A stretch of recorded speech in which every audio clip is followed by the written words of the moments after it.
Assalamualaikum warahmatullahi wabarakatuh. Puji sinareng syukur urang panjatkeun kehadirat Allahu subhanahu wa ta'ala.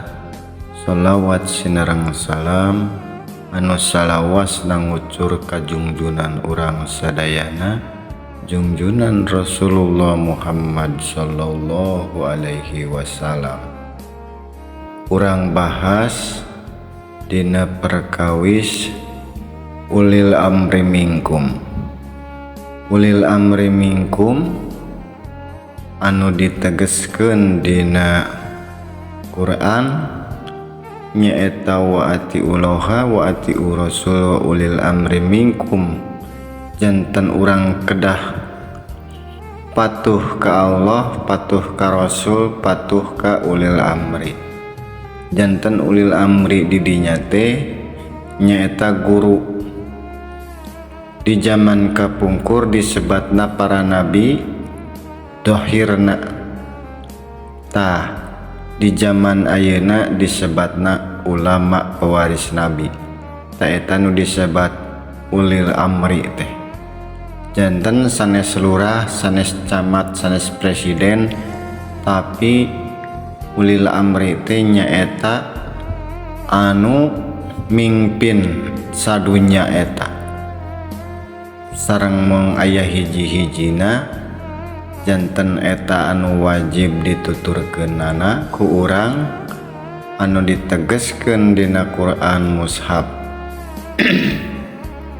Seueur kakaliruan umat di masyarakat ieu akhirna naon seueurna kumaha pamimpin urang wae nu ayeuna, ibaratna boh bupati, boh gubernur, boh presiden, akhirna lumpatna kadinya.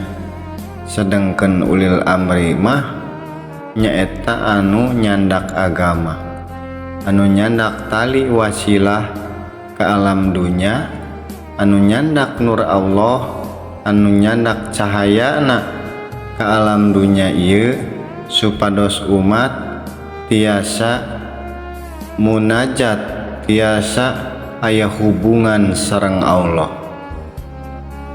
Eta sistem ti Allah anu mutlak, di mana di tiap masana aya ulil amri teh. Kumaha diwariskeunana nur eta tinu nyandak anu kapungkur tinu ayeuna sareng anu salajengna eta bakal diwariskeun. Ta eta nu disebat ulil amri teh. Janten Allah teh ngawartosan ka umat teh tiap masana ngalangkungan ulil amri eta, ngalangkungan Rasul, ngalangkungan ulil amri di tiap zaman. Ai Rasul teh nyaeta nur Allah, ai ulil amri teh nyaeta dohirna. Dohirna anu di alam dunya ieu anu kapendak ku urang, anu tiasa interaksi sareng urang supados tiasa kahartos ku bahasa manusia nu mawi diturunkeun ge ka wujud jalmi deui.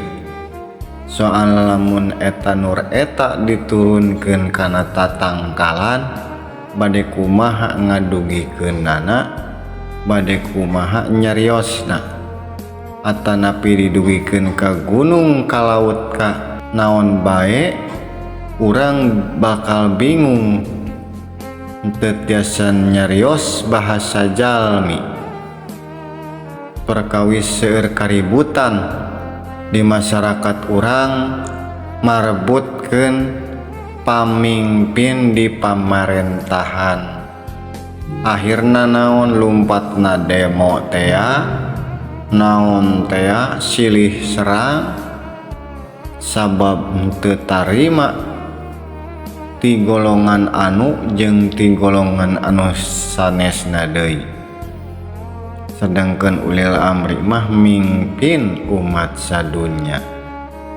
supados naon supados jalmi ngahiji alalakur boh dinu segi naon bae dina ilmu pakasaban naon wae bakal ngahiji upami pendak sareng ulil amri eta